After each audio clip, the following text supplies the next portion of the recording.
रातो खोर्सानी पिरो छ, गार्सियाको छोरा हिरो छ। कसैले भनिदेऊ के मलाई होइन यो गार्सिया थर हुनेहरूले राम्रो फुटबल खेल्छ भनेर म ढुक्क हुनेछु क्या। हाम्रो जोन गार्सियाको उत्कृष्ट प्रदर्शन अस्ति अनि उसको चाहिँ आफ्नै परको भाइ गोन्जालो गार्सियाको हिजो राति ह्याट्रिक। मतलब गार्सिया थरहरू ऊ एरिक गार्सिया छ रियल बेटिस र रियल मैड्रिडको कुन चाहिँ रियल भन्ने टसनमा रियल मैड्रिडले बेटा भनेर 5 गोल ठुकेको छ जसमा गोन्जालो गार्सियाको योगदान छ 3 गोल। हेटर्सहरूको कुरा छोडिदेऊ हिजो रियल मैड्रिडको फ्यानहरू पनि अलिकति निराशामा चाहिँ थिए।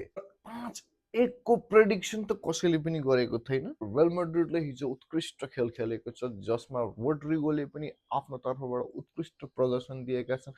रोड्रिगोलाई किन स्टार्टिङ 11 मा खेलाउनु पर्छ उसले आफ्नो प्रस्तुतिबाट बताइसकेका छन्। यो सँगसँगै रियल मैड्रिड बार्सिलोना भन्दा मात्र 4 पोइन्ट पछाडि छ।